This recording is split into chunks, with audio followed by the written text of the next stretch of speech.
জাতীয় নাগরিক পার্টি এনসিপির পক্ষ থেকে আমরা আরপিও অনুযায়ী নির্বাচন কমিশনে দল নিবন্ধনের শর্তসমূহ পূরণ করে আমাদের দল নিবন্ধনের আবেদন আমরা এইমাত্র দাখিল করেছি।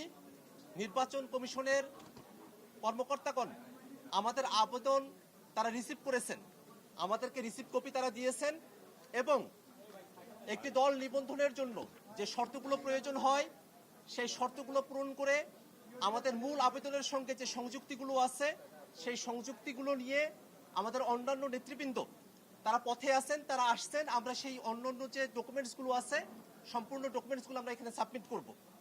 আমরা আমাদের পূর্ণাঙ্গ প্রেস ব্রিফিং আর কিছুক্ষণ পরে করব আমাদের অন্যান্য নেতৃবৃন্দ আসার পরে। আমরা শুধুমাত্র একটা জিনিস আপনাদেরকে জানাতে চাই যে জাতীয় নাগরিক পার্টি এনসিপি জনগণের দল হিসেবে, জনগণের পক্ষের শক্তি হিসেবে অভ্যুত্থানকে ধারণ করে বাংলাদেশে যে নতুন রাজনীতি চর্চা করতে চেয়েছে সেই রাজনীতির ডাকে সাড়া দিয়ে সারা দেশের মানুষের এনসিপির সঙ্গে যুক্ত হয়েছেন। তাদের সকলের সদস্য ফর্মগুলো, আমাদের কমিটিগুলো, সম্পূর্ণ ডকুমেন্টস আমরা আজকে জাতীয় নাগরিক পার্টির পক্ষ থেকে নির্বাচন কমিশনে এগুলো আমরা দাখিল করছি। সাংবাদিক বন্ধুগণ, জাতীয় নাগরিক পার্টি এনসিপি দলের প্রতীক হিসাবে নির্বাচন কমিশনে যে আবেদন দাখিল করেছে সেখানে আমরা 3টি প্রতীককে দলের প্রতীক হিসেবে আমরা আবেদন করেছি, কিন্তু আমাদের দলের প্রতীক হিসাবে নির্বাচন কমিশনের থেকে আমাদের প্রত্যাশা হলো নির্বাচন কমিশন দলের প্রতীক হিসাবে আমাদেরকে শাপলা বরাদ্দ প্রদান করবে।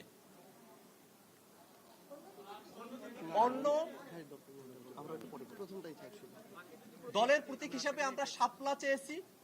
আমরা আশা করব নির্বাচন কমিশন জাতীয় নাগরিক পার্টি এনসিপিকে তাদের দলের প্রতীক হিসাবে, আমাদের দলের প্রতীক হিসাবে শাপলা আমাদেরকে বরাদ্দ প্রদান করবে।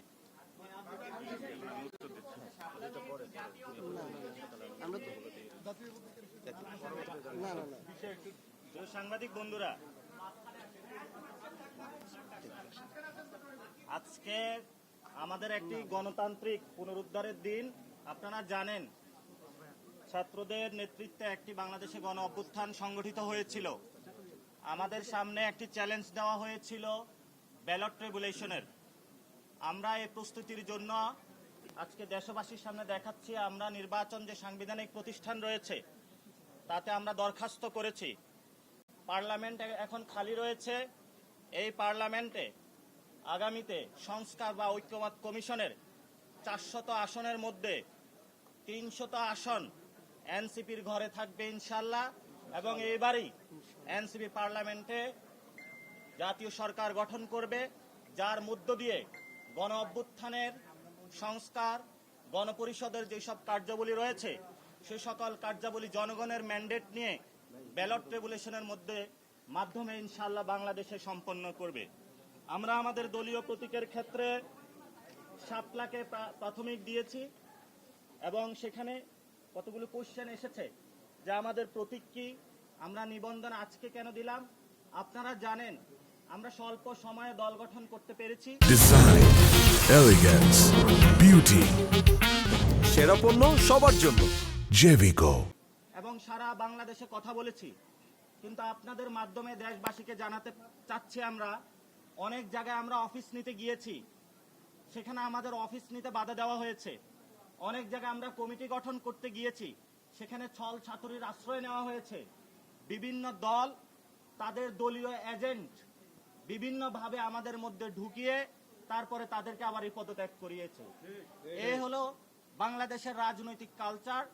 আমরা সকল প্রতিকূলতা, সকল চ্যালেঞ্জকে মানিয়ে আজকে আপনাদের সামনে এখানে উপনীত হয়েছি।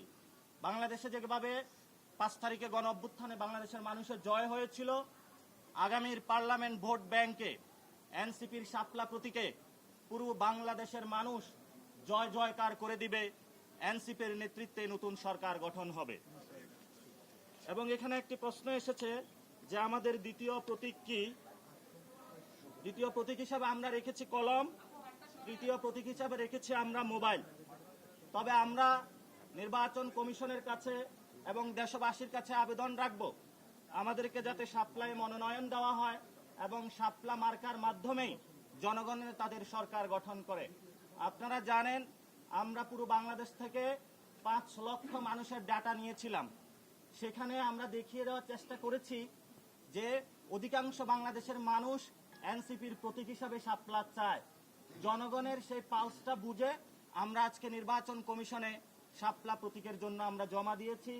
সাংবাদিক বন্ধুরা এবং দেশবাসী যারা প্রত্যক্ষ করছেন, আপনাদের দোয়া এবং আশীর্বাদে আমাদেরকে রাখবেন, সরকার গঠনে সহযোগিতা রাখবেন। ইনশাল্লাহ আমরা এই সরকার গঠন করেই বাংলাদেশে যে জরাজীর্ণ ফেসিবাদী যে বন্দোবস্ত রয়েছে এটাকে বিলোপ করে নতুন একটি সেটেলমেন্টের মধ্যে শক্তিশালী একটি বাংলাদেশ গঠন করব। ধন্যবাদ সকলকে। আমাদের ইতিমধ্যেই ট্রাকে করে আপনারা জানেন নির্বাচন কমিশনের আমরা 105টি উপজেলার মেম্বারশিপ ফর্ম থেকে শুরু করে সবগুলো ক্রাইটেরিয়া পূরণ করেছি। 25টি ডিস্ট্রিক্ট কমিটির হলো আমরা জমা দিয়েছি। আমরা এখানে প্রাথমিক যে নিবন্ধনের 5টার আগে সাবমিশন করার কথা সেটা করেছি। ট্রাকে করে আমরা সবগুলো আমাদের পেপার দস্তাবেজ যেগুলো রয়েছে নিয়ে আসতেছি। আসলে আবার আপনাদের সামনে গিয়ে সবগুলা দেখিয়ে আবারই ফাইনাল একটা ব্রিফিং করব।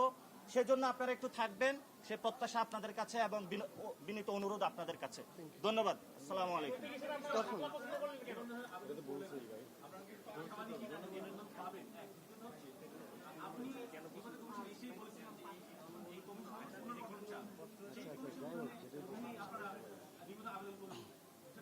ইলেকশন কমিশন একটি সাংবিধানিক প্রতিষ্ঠান, কিন্তু এই সাংবিধানিক প্রতিষ্ঠানকে গত 15 বছরে ধ্বংস করা হয়েছে।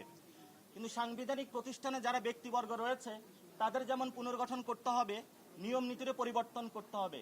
কিন্তু দ্যাট ডাজন্ট মিন যে ইলেকশন কমিশন বাংলাদেশ থেকে উধাও হয়ে গিয়েছে। এই কমিশনকে আমরা পুনর্গঠন করতে চাই, শক্তিশালী করতে চাই, জনগণের ভোটাধিকার প্রয়োগ আমরা বুঝিয়ে দিতে চাই। সে প্রক্রিয়ায় কিন্তু আমরা আজকে এসেছি। এর মধ্যে আমরা বলে যেতে চাই, আমরা আজকেও বলছি ইলেকশন কমিশন পুনর্গঠন প্রয়োজন এবং এই সাংবিধানিক প্রতিষ্ঠানটা নতুনভাবে বাংলাদেশের আশা আকাঙ্ক্ষার প্রতীক হিসাবে তুলে ধরা প্রয়োজন। আর সেকেন্ড কোশ্চেনটা, নিবন্ধনের যেসব ক্রাইটেরিয়া ইলেকশন কমিশন থেকে দিয়েছে, দিনরাত পরিশ্রম করে আমরা সবকিছুই জমা দিয়েছি এবং জনগণের সামনে আমরা উত্থাপন করেছি। পাড়ায় মহল্লায় আমরা ঘুরেছি, পথসভা করেছি, জনগণের কাছে গিয়েছি। প্রতিষ্ঠা বার্ষিকীর মধ্য দিয়ে আমরা জানান দিয়েছি বাংলাদেশে এনসিপি বড় একটি রাজনৈতিক দল হিসাবে বিরাজ করে। এখন জাস্ট দরখাস্ত দেওয়ার পালা। আমরা সেই প্রক্রিয়াটাও সম্পূর্ণ করেছি। আশা করি এর মধ্য দিয়েই অতি দ্রুত সত্বর আমরা নিবন্ধন পাব এবং এই নিবন্ধনের মাধ্যমেই আমরা আগামীতে কার্যকর সংসদে সরকারি দল হিসাবে এবং সরকার গঠন করতে সক্ষম হবে ইনশাআল্লাহ। দেশবাসীর কাছে দোয়া রইল। আমরা একটা ফাইনাল ব্রিফিং করব, আমরা বলেছি তখন আমরা ডিটেইলস সবগুলো কোশ্চেন নিব।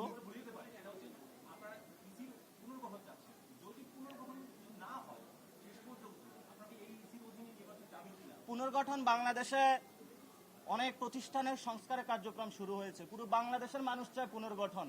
সো পুনর্গঠন না হওয়ার কোনো উপায় নেই, যেহেতু এটা জনগণের দাবি এবং জনগণের দাবির ভিত্তিতে বাংলাদেশে অনেকগুলো সংগঠন পরিবর্তন হয়েছে। বাংলাদেশে নতুন একটি ব্যবস্থা এসেছে। আমরা মনে করি জনগণের দাবির প্রেক্ষিতে ইসিও পুনর্গঠন হবে। ধন্যবাদ। ইসি পুনর্গঠন হবে, আমরা বিকল্প বি অপশনে যাচ্ছি না। ধন্যবাদ সকলকে।